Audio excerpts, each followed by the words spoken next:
विकास काम में आड़ंगा क्यों लगा है? ये मंगल कालिंदी का ये मन गढ़ंत बात है। ये लोग कहावत है ना, नाचने ना जाने तो आंगन टेढ़ा। उनको काम करने का तौर तरीका उनको पता नहीं है। जुगसलाई विधानसभा को अगर देखेंगे कि जुगसलाई विधानसभा जो वर्तमान में जो विधायक है मंगल कालिंदी, उनको विधायक बनाया, लेकिन विधायक बनने के बाद विधानसभा के ना तो जनता को प्राथमिकता दिया, ना ही जन समस्या को प्राथमिकता दिया। जो पिछले कार्यकाल में जो भी बड़े बड़े योजना पिछले सरकार ने स्वीकृति दिया था, आज वही योजना इम्प्लीमेंटेशन हो रहा। प्रशासन के संरक्षण के बिना, स्थानीय जनप्रतिनिधि के बिना सरकारी जमीन का लूट, पब्लिक का जमीन का अवैध तरीके से घेराबंदी करके बेच देना, इस प्रकार हो ही नहीं सकता है। और जुगसलाई के साथ साथ पूरे राज्य में ये मामला बड़े स्तर पर चल रहा, जो गंभीर विषय है। Ghorabandha area, Hurlung area, Govindpur area से लेके इधर आपका सरजमदा, सुपुटरा, खकड़ीपड़ा, मेरा जो क्षेत्र है, इस क्षेत्र में काफी सरकारी जमीन है। और उस सरकारी जमीन का ये प्रशासनिक पदाधिकारी, पुलिस प्रशासन के संरक्षण में, स्थानीय जनप्रतिनिधि के संरक्षण में धड़ल्ले से बिक्री हुआ है कि वे हमारा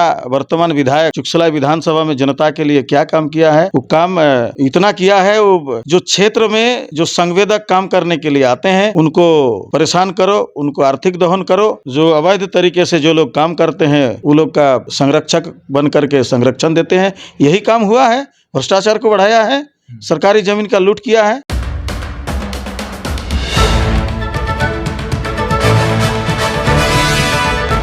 नमस्कार, सोशल संवाद में स्वागत है। मैं शशि भूषण। हमारे साथ झारखंड के पूर्व मंत्री और जुगसलाई विधानसभा से 2 बार विधायक के रूप में जीते रामचंद्र सहीस हैं और चुनावी माहौल चल रहा है। हम बात करेंगे चुनावी चर्चा में क्या कुछ इस बार जुगसलाई के लिए मुद्दे इंपॉर्टेंट है, महत्वपूर्ण है।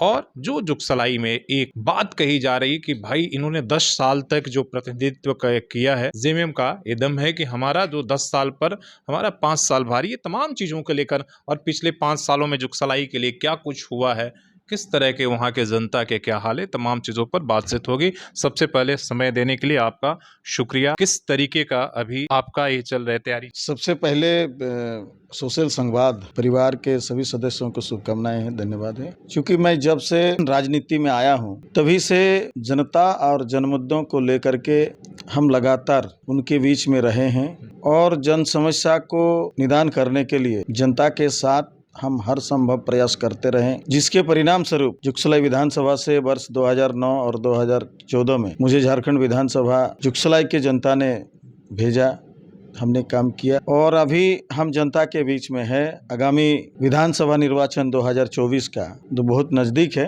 पिछले 5 साल में जुगसलाई की जनता ने आपको कितना मिस किया, उनका क्या हाल है और आप कितना उनको मिस करते? नहीं, हम 2019 चुनाव हारने के नेक्स्ट डे ही हम जनता के बीच में गए। जनता ने मुझे जो जनादेश दिया, मैंने जनता को धन्यवाद किया कि आपने मुझे समर्थन दिया और जुगसलाई के 47,000 लोगों ने मेरे पक्ष में मतदान किया। भले हम 2019 में विधायक नहीं बन पाए, लेकिन जनता मेरे साथ तब भी थे, आज भी है और आने वाले समय में भी रहेंगे। जो वर्तमान विधायक हैं उनके काम और वर्तमान सरकार के काम को आप किस तरीके से देख रहे हैं? वर्ष 2019 का निर्वाचन, विधानसभा निर्वाचन, जो महागठबंधन बनी और महागठबंधन के नेता हेमंत सोरेन जी राज्य के तमाम जनता को, नौजवानों को, किसान, मजदूर, महिला को, झारखंड आंदोलनकारियों को जो वादा किया था, उन वादों के आधार पर लोगों ने अपना जनमत दिया, जनादेश प्राप्त किया, जनता को भूल गया। जुगसलाई विधानसभा को अगर देखेंगे कि जुगसलाई विधानसभा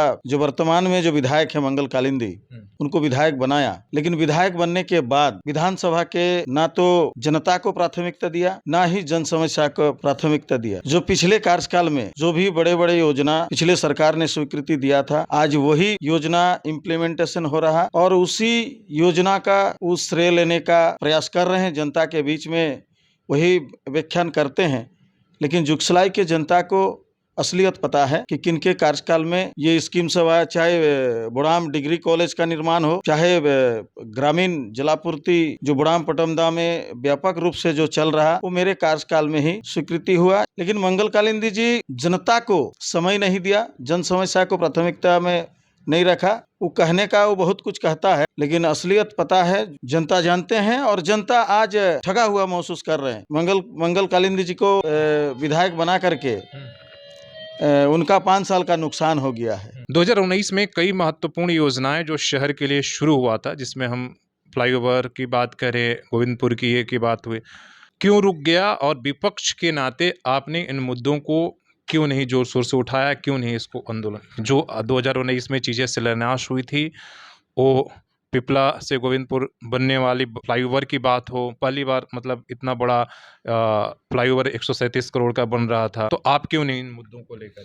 नहीं, हम लोग निश्चित रूप से उस योजना के बारे में जो संबंधित विभाग है उस विभाग को भी हम लोग अवगत कराएं, लेकिन सरकार ही नहीं चाहती है कि गोविंदपुर कॉरिडोर का निर्माण हो, और वो मुद्दा आज भी हमारा है। वो हम यदि जुगसलाई विधानसभा के जनता एक बार फिर से मौका अगर देती है तो निश्चित रूप से जो पब्लिक के लिए जो अति महत्वपूर्ण है उन महत्वपूर्ण योजनाओं को लेकर के हमारा पूरा प्रयास रहेगा। चूंकि गोविंदपुर कॉरिडोर तत्कालीन सरकार का और हमारा एक महत्वपूर्ण योजना था।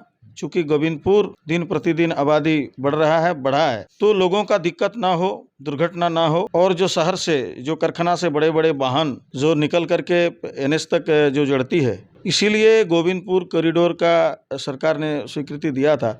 लेकिन ये सरकार ने उस स्कीम्स को बंद कर दिया, चूँकि इनको जनता को लेकर के कोई गंभीरता नहीं है, संवेदनशीलता नहीं है। ये असंवेदनशील सरकार है और असंवेदनशील वर्तमान के विधायक हैं कि भाई जमीन अतिक्रमण, माफिया, संरक्षण, ये तमाम सारी चीज़ें, कानून व्यवस्था और ये सारी चीज़ें खराब हो रही हैं। ये कितना बड़ा मुद्दा है आप लोगों के लिए, और इसमें क्या विधायक की क्या भूमिका है? देखिए, ये जनता के लिए और हमारे लिए ये विषय बहुत गंभीर है। चूँकि 2019 से लेकर ये 2024 के बीच में जो ये 4.5 साल का जो कार्यकाल रहा है, न केवल जुगसलाई विधानसभा बल्कि पूरे झारखंड प्रदेश में ये जमीन जबरन अतिक्रमण करने का जो मामला है, ये बड़े पैमाने पर, बड़े स्तर पर हो रहा है। निश्चित रूप से जिस प्रकार से क्षेत्र के लोग हमें बताते हैं, कई शिकायत लेकर के मेरे तक भी कई लोग पहुंचा है, तो पहुंचने के बाद मुझे बताते हैं कि उनके संरक्षण में कि जमीन माफिया लोग बहुत सक्रियता के साथ काम कर रहे हैं, और इसमें प्रशासन का भी संरक्षण है। प्रशासन के संरक्षण के बिना, स्थानीय जनप्रतिनिधि के बिना सरकारी जमीन का लूट, पब्लिक का जमीन का अवैध तरीके से घेराबंदी करके बेच देना, इस प्रकार हो ही नहीं सकता है। और जुगसलाई के साथ साथ पूरे राज्य में ये मामला बड़े स्तर पर चल रहा, जो गंभीर विषय है। Ghorabandha area, Hurlung area, Govindpur area से लेके इधर आपका सरजमदा, सुपुटरा, खकड़ीपड़ा, मेरा जो क्षेत्र है, इस क्षेत्र में काफी सरकारी जमीन है, और उस सरकारी जमीन का ये प्रशासनिक पदाधिकारी, पुलिस प्रशासन के संरक्षण में, स्थानीय जनप्रतिनिधि के संरक्षण में धड़ल्ले से बिक्री हुआ है। इस सरकार में इस सरकार के संरक्षण में अपराध भी बढ़ा है, भ्रष्टाचार भी बढ़ा है, और गलत काम करने वाले लोगों का भी हौसला भी बढ़ा है। लेकिन हम लोगों ने समय समय पर सरकार को, विभागीय पदाधिकारी को, जिम्मेदार पदाधिकारी को कहते रहें, अवगत करते रहें, लेकिन विषयों को गंभीरता से नहीं लिया। सरकारी जमीनों का अतिक्रमण और उसे घेराबंदी, बेचना, ये सब सारी चीज़ों जो शहर के आसपास इलाके आपने नाम लिया, घोड़ाबंदा का नाम लिया, उल्लुंग का, सरजमदा, गदड़ा, इन इलाकों में सरकारी ज़मीनों का घेराबंदी और बेचना शुरू हो गया है, और इसमें अच्छे लोग तो आम आदमी तो संलिप्त नहीं होगा। मैं आपके चैनल के माध्यम से सरकार के जिम्मेदार पदाधिकारी और सरकार से भी हम कहना चाहेंगे कि सरकारी जमीन बचनी चाहिए, क्योंकि सरकार योजना जब लाएगी जनता के लिए, यदि जमीन ही नहीं बचेगा तो कहाँ बनेगा।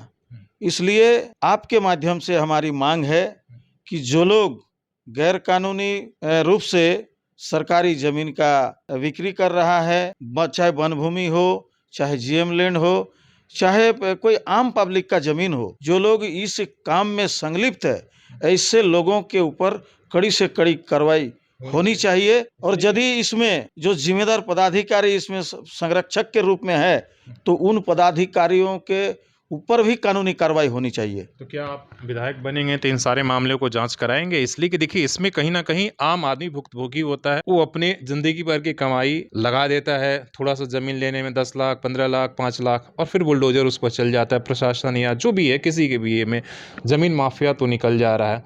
और ये जो आपने इलाके बताए हैं, इस सारे में आदिवासी ज़मीनों का भी बिक्री हो रहा है। जैसे आपने देखा होगा कि आदिवासी बहुत सारी ज़मीनों की, फॉरेस्ट की ज़मीनों का जैसे रोज़ ये जानकारी मिल रही, तो क्या ये मुद्दा बनने वाले हैं? ये निश्चित रूप से एक गंभीर विषय है। मैं इन विषयों को लेकर के लोग मुझे अक्सर बताते हैं, कई लोग आते हैं, कई लोग आए इस 4.5 साल का कार्यकाल में। तो लोग जब भी आते हैं तो संबंधित पदाधिकारी, चाहे सीओ हो चाहे डीसी हो, हम सीधे संवाद करके और जो पीड़ित व्यक्ति है उनको हम भेजते हैं कि इनके साथ अन्याय हो रहा है, इनका जमीन जबरन छेका जा रहा है, जमीन छेक के बेचा जा रहा है, ये रोकनी चाहिए, ये इनको न्याय मिलना चाहिए। हमने कई बार पहल किया, फिर भी आपको इनपुट क्या मिलता है? क्या इसके पीछे कौन नहीं है? उसमें कुछ दिन तो रुक जाता है, फिर जो लोग उसी काम में है और कहीं ना कहीं जो पीड़ित परिवार उनके साथ न्याय नहीं होता है, ये मेरा सबसे बड़ा मुद्दा है। यदि मैं 2024 में विधायक बनकर आते हैं,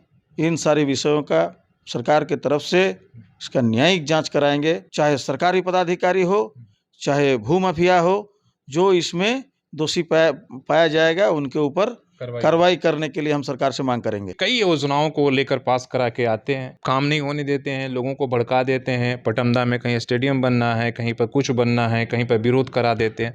विकास काम में अड़ंगा क्यों लगा रहे हैं? ये मंगल कालिंदी का ये मन गढ़ंत बात है। ये जो कहावत है ना, नाचने ना जाने तो आंगन टेढ़ा। उनको काम करने का तौर तरीका उनको पता नहीं है कि सरकार किस प्रकार से काम करती है, सरकारी विभाग जनता के लिए किस प्रकार से काम करती है, उसका जो विधि सम्मत जो है उनको नहीं पता है और इनका आरोप बेबुनियाद है। मेरे कार्यकाल में पटमदा हो, चाहे गोविंदपुर हो, गधड़ा हो, जमशेदपुर का जो क्षेत्र हो, मेरे कार्यकाल में इतना काम हुआ है, किसी प्रकार का अड़चन नहीं हुआ है।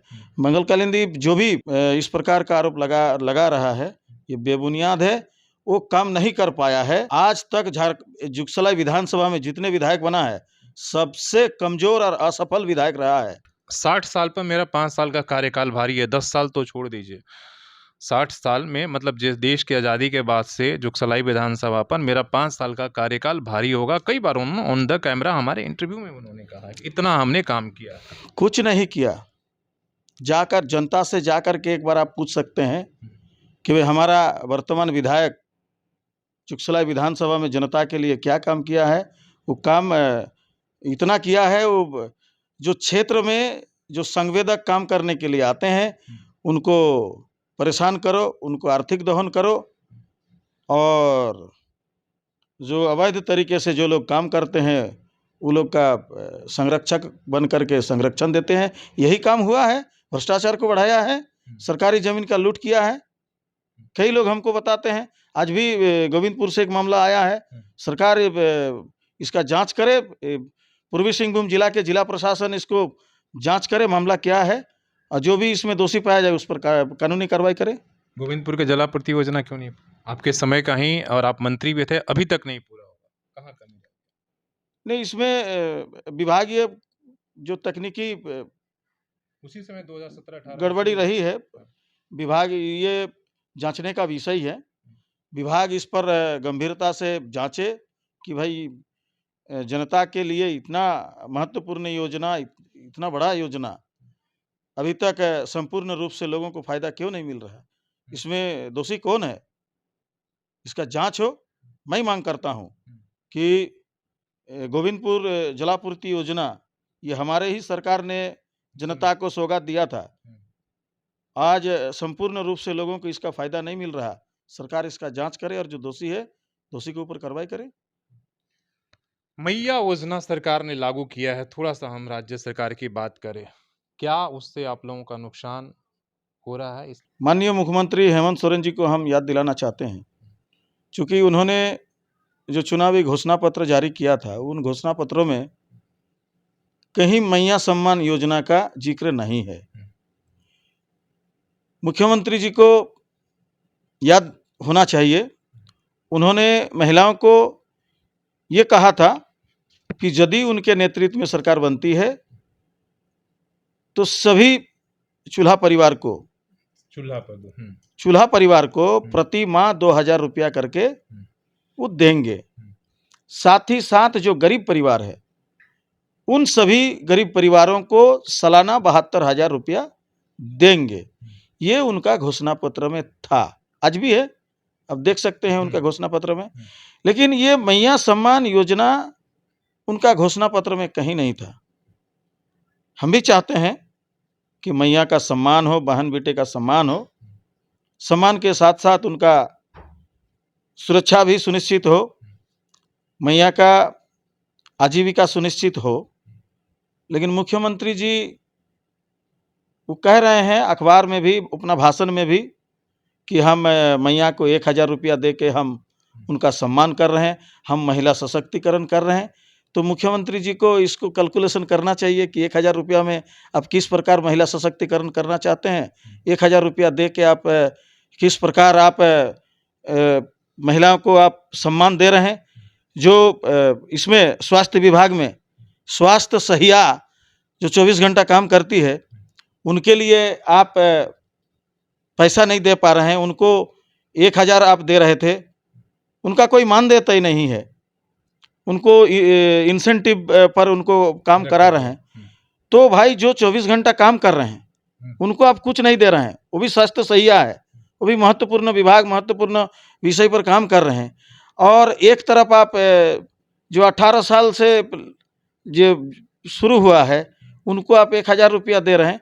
तो कहीं ना कहीं हेमंत सोरेन जी ये मैया सम्मान योजना के माध्यम से महिलाओं को गुमराह करके फिर से उनका जनमत लेकर के जनादेश प्राप्त करना चाहते हैं, ये मेरा मानना है। और यही प्रतीत हो रहा। वास्तव में कितना फर्क पड़ेगा आप लोगों को? ये जनता देख रही है, इस योजना से नुकसान नहीं है, ये जनता तय करेगी। जनता समझ रही है कि हेमंत सोरेन जी जो जो वादा किया था उन वादों के अनुसार वो काम नहीं किया, बल्कि ये प्रलोभन दे रहे हैं 1000 रुपया का। तो ये झारखंड के लोग अच्छी तरह जान रहे हैं और मुख्यमंत्री जी के प्रलोभन, उसके लालच में पड़ने वाले नहीं है, समय पर सही जवाब देंगे। चलिए, आप पार्टी के इतने महत्वपूर्ण पद पर हैं तो थोड़ी पार्टी की बात हो जाए, चुनाव की बात हो जाए, इसलिए कि अभी सीट का शेयरिंग हो रहा है।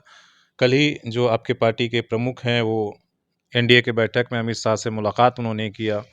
कितने सीटों पर आंसू लड़ रही है, कोई बातचीत ऐसी हुई है?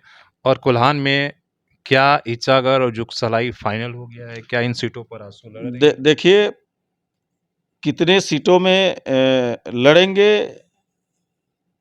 ये विषय नहीं है। विषय ये है कि एनडीए को राज्य में सरकार बनानी है। सरकार बनाने के लिए भाजपा और आजसू के जो शीर्ष नेतृत्व हैं वो लगातार मीटिंग कर रहे हैं, संवाद कर रहे हैं और ग्राउंड रियलिटी का भी अध्ययन किया जा रहा। और इसमें स्पष्ट है कि बीजेपी आजसू इस बार एक साथ चुनाव लड़ेंगे। 2019 की गलती नहीं होगी, चूँकि 2019 का गलती के कारण ही आज ये महागठबंधन की जो सरकार है, ये जो झूठ के बुनियाद पर ही खड़ा है, झूठ बोल के जनता से जनादेश ले करके झूठी आज भी बोल रहे हैं। जुगसलाई पर का कुछ पेश फंसा है दोनों बीजेपी और आजसू के बीच में, लेकिन वो कह रहे हैं कि भाई वोट के हिसाब से आजसू जो है तीसरे स्थान पर, इसलिए हमें मिलना चाहिए। लेकिन आप कह रहे हैं कि इसलिए कि आप 2 बार वहाँ के जनप्रतिनिधि रह चुके हैं। क्या इस पर कोई इस तरह की बात बीजेपी? नहीं, इस तरह का बात नहीं है कि बीजेपी दावादारी कर रही है कि नहीं जुगसलाई हमारे हिस्से में होनी चाहिए। बात यह है शशि भूषण जी कि हर दल और हर दल के कार्यकर्ता, स्थानीय स्तर के नेता वो चाहते हैं कि हमारे दल से विधायक बने, सांसद बने। ये हर दल के कार्यकर्ता का, हर दल के नेता का ये मन में रहता है। लेकिन वर्ष 2024 का जो चुनाव है, दोनों दल के नेता बड़ी ईमानदारी से और निष्ठापूर्वक और गंभीरता से हम लोग इस चुनाव को लड़ेंगे और जनता एनडीए के साथ है। चूँकि जनता महागठबंधन की सरकार को 4.5 साल से झेल रहे हैं। ये सरकार में कोई सकारात्मक काम नहीं हो पाया है, ये लोग कर नहीं पाया है, क्योंकि इतना बड़ा जनादेश देने के बावजूद हेमंत सोरेन जी राज्य के लिए, राज्य के जनता के लिए ये काम नहीं कर पाए हैं। ये उनका कमी है, उनका कमजोरी है। चलिए, तो उसके लिए क्या है कि दोनों पार्टियों को त्याग करना होगा, बीजेपी और आजसू। तो आप लोग त्याग करने के लिए तैयार हैं? देखिए दोनों अभी जाकर सीट शेयरिंग दोनों दल बड़ी गंभीर है इस चुनाव को लेकर के। कब तक घोषणा हो जाएगा? जिस बहुत- तरीके बहुत जल्द घोषणा हो जाएगा। हम्म। और दोनों दल मन बना चुके हैं कि हम लोग एक साथ चुनाव लड़ेंगे। इसके साथ साथ जो एनडीए का घटक दल है, उन सभी दलों के साथ भी बातचीत हो रही है और जो परिणाम आएगा वो अच्छा ही आएगा। चलिए, फिर से एक सवाल, आपकी तैयारी कैसे चल रही है, और जुग सलाई के क्या-क्या इस बार चुनाव में आपके तरफ से मुद्दे होंगे? क्या आप जनता को बताओगे? किस मुद्दों पर भी अपने जो सत्ता पक्ष है उसको घेरोगे, और आपके क्या मुद्दे रहेंगे? देखिए हम लोग एनडीए फोल्डर में चुनाव लड़ेंगे। पार्टी अपने स्तर से पूरे राज्य स्तर पर अपना घोषणा पत्र जारी करेंगे। उसमें जुगसलाई का भी रहेगा, चाईबासा का भी रहेगा, दुमका पूरे प्रदेश का रहेगा। लेकिन जुगसलाई विधानसभा स्तर के कई स्थानीय मुद्दा। सरकार 2 बड़ी योजनाएं, जैसे हमने मैया योजना की भी चर्चा किया, अबुआ आवास चला रही है, और झारखंड आंदोलनकारियों की जो बात हो रही है, क्या वो समान आपको लगता है? कि इसलिए कि आंसू भी वो बार-बार कहती है कि भाई देखिए, झारखंड आंदोलनकारियों की आप लोग बात कहते हैं। आपको लगता है कहाँ तक ये सरकार जो है उनको सम्मान देने में, या जो ये योजना है उसको लागू करने में? ये जो झारखंड हम लोगों को मिला है, ये झारखंड किसी का दया कृपा से नहीं मिला, ना कि अनुदान से मिला है, बल्कि झारखंड आंदोलनकारियों का बलिदान, त्याग, समर्पण से ये राज्य बना है। आजसू आंदोलन का उपज है।